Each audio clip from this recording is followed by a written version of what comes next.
भारत म्हणजे त्यांचं जणू आध्यात्मिक घर होतं. बनारसला जाण्याची त्यांना अत्यंत इच्छा होती, तळमळ होती. ते जेव्हा साधलं नाही, तेव्हा त्यांनी आपल्या अभ्यासिकेतच बनारस आहे अशी कल्पना करून त्यात समाधान मानलं. शार्मण्य देशोत्पन्न, इंग्लंड देश निवासी, भट्ट मोक्षमुल्लर असं त्यांचं नाव.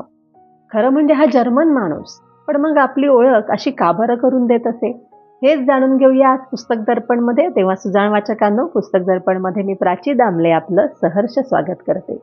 आजच्या आपल्या पुस्तकाचं नाव आहे प्रोफेसर मॅक्स मुलर, अर्थात भारतीय मनाचा माणूस प्रोफेसर मॅक्स मुलर.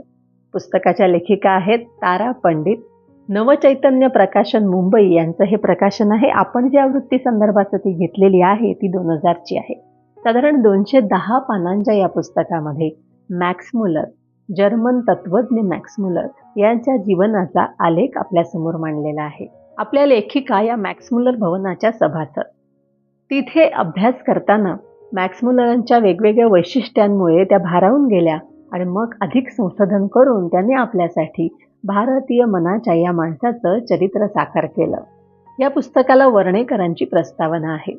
त्यांनी प्रस्तावनेमध्ये अनेक दाखल्यांसह हे सिद्ध केलेलं आहे की युरोपियन माणसांना भारतीय जीवनाच्या, संस्कृतीच्या, विचारधारेच्या अनेक अंगोपांगांची ओळख ही संस्कृत भाषेमुळे झाली. खरं तर आपल्याला आनंद आणि अभिमान वाटावा असं आपलं भारतीय संस्कृतीचं जे अद्वितीयपण आहे, त्याचे पाश्चात्य जगामध्ये सापडलेले दाखले जे आहेत हे या पुस्तकामध्ये आपल्याला जागोजागी आढळतात. उदाहरण द्यायचं झालं तर नॉर्वेमध्ये भाषा विज्ञानाचा अभ्यास झालेला आहे, भारतीय भाषा विज्ञानाचा. तर स्वीडनमध्ये पूर्वमीमांसेचा अभ्यास आणि भाषांतर झालेलं आहे. सिद्ध जर्मन इतिहास तज्ज्ञांचं तर असं मत आहे की मानववंशाचं मूळ आणि सुवर्णयुग यांचा जर आपल्याला तपास करायचा असेल, त्याची पाळमुळं शोधायची असतील तर ती भारतातच सापडू शकतात. का? कारण मानववंशाच्या आधी काळापासूनचा इतिहास इथे जतन करून ठेवला आहे. आपला विश्वास बसत नाही यावर, पण ती वस्तुस्थिती आहे हे या पुस्तकामध्ये आपल्याला पानोपानी लक्षात येतं. तर दसो या गावी मॅक्स मुलर यांचा जन्म झाला 1823 मध्ये. वडिलांच्या अकाली निधनामुळे कुटुंबाची पोटासाठी वणवण झाली, काहीशी फरफटच झाली. आपल्या आईवरती मॅक्स मुलर यांचं अत्यंत प्रेम असून सुद्धा शिक्षणासाठी त्यांना गावोगावी फिरण्याचा प्रसंग आला. पुढे त्यांनी संगीताचा खोलवर अभ्यास केला, डॉक्टरेट प्राप्त केली. याच दरम्यान त्यांचा संस्कृतशी परिचय झाला. त्यात त्यांना आवड उत्पन्न झाली आणि त्या आवडीचाच एक परिपाक म्हणून त्यांनी 1844 साली म्हणजे वयाच्या अवघ्या 20व्या वर्षी हितोपदेश या संस्कृत ग्रंथाचं भाषांतर प्रसिद्ध केलं, अर्थात जर्मन भाषेमध्ये. पुढे त्यांना भारतीय तत्वज्ञानाविषयी देखील रुची निर्माण झाली. शेलिंग नावाच्या विद्वान प्रोफेसरच्या संपर्कात हे त्यांचं जे कुतूहल होतं ते काही प्रमाणात शमण्याला मदत झाली. संस्कृतमध्ये आपण पारंगत व्हावं असं त्यांचं उद्दिष्ट होतं. संस्कृतविषयी, भारताविषयी त्यांच्या मनामध्ये इतकी अनिवार्य ओढ होती, एक खास कोपरा मनाचा त्याच्यासाठी राखून ठेवलेला होता की आपल्या आईला जेव्हा ते पत्र लिहितात तेव्हा ते त्यातून श्रद्धेचं तत्वज्ञान सांगतात. आणि ते लिहून झाल्यानंतर ते म्हणतात, अरेच्छा, मी तर हे भारतीय ऋषीप्रमाणे संस्कृत तत्वज्ञानच सांगायला लागलो. एकंदर भारतीय ऋषीप्रमाणे स्थितप्रज्ञ राहणं हा खऱ्या सुखाचा सिद्धांत आहे हे त्यांच्या मनावरती अगदी पक्क ठसलं गेलं होतं. पुढे त्यांनी संस्कृत हस्तलिखितांच्या नकला केल्या, म्हणजे आपण ज्याला म्हणतो हाताने कॉपी करणं. आपल्याहीकडे हस्तलिखितांच्या नकला करण्याचं एक वेगळं डिपार्टमेंट असायचं पूर्वीच्या राजा महाराजांच्या दरबारामध्ये. पण त्याचं जे महत्त्व आहे, चिकित्सक दृष्टीने महत्त्व आहे, ते कदाचित तितकंसं सगळ्यांनाच जाणवलं नसावं, जे या विद्वानाच्या लक्षात आलं. म्हणतात ना, पिकतं तिथे विकत नाही, त्यानुसार असेल कदाचित. कालांतराने बर्नहॉफ नावाच्या विद्वान प्रोफेसरच्या सहवासामुळे मॅक्स मुलरचं ऋग्वेदाकडे लक्ष वेधलं गेलं. ऋग्वेदाचं मर्म शोधण्यासाठी आणि एकंदरच वैदिक साहित्याचा अभ्यास करण्यासाठी मग त्यांनी आपल्याला आलेल्या अनेक नोकऱ्यांच्या ज्या संधी होत्या त्या डावलून, त्याच्याकडे दुर्लक्ष करून संपूर्ण पुढचं आयुष्य हे वैदिक वाङ्मयाचा अभ्यास करण्यासाठी एखाद्या तपस्व्याप्रमाणे व्यतीत केलं. ते म्हणतात, भारतीयांचे विचार, श्रद्धा, भावना, स्वाभिमान हे व्यक्त करणारा संस्कृत हा एक झरा आहे.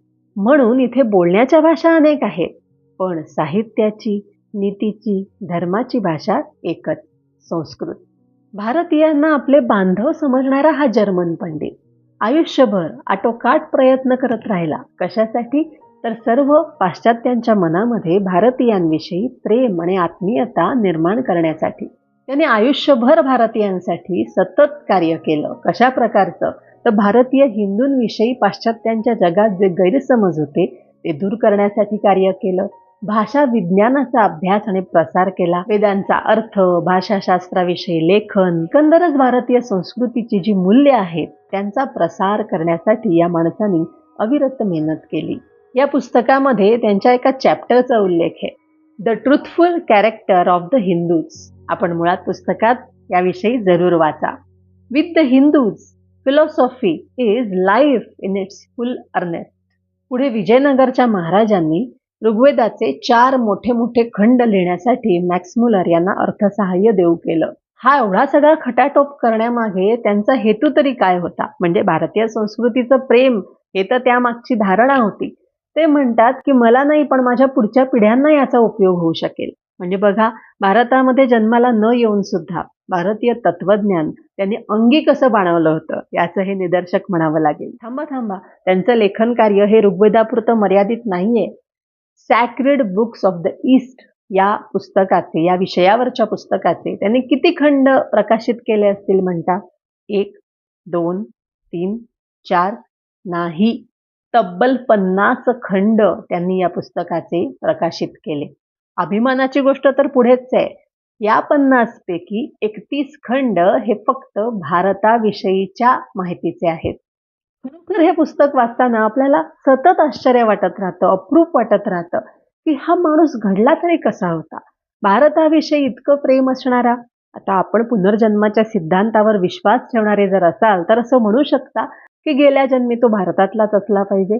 काही कर्मवशात म्हणजे पूर्वकर्मांमुळे त्याला परदेशात जन्म आला आणि दोन्ही संस्कृतींना जोडणारा किंवा दोन्ही संस्कृतींची नाळ एकच आहे हे दाखवून देणारा हा जो सगळा कार्याचा व्याप होता तो त्यांच्या हातून कदाचित ईश्वराने योजलेला होता.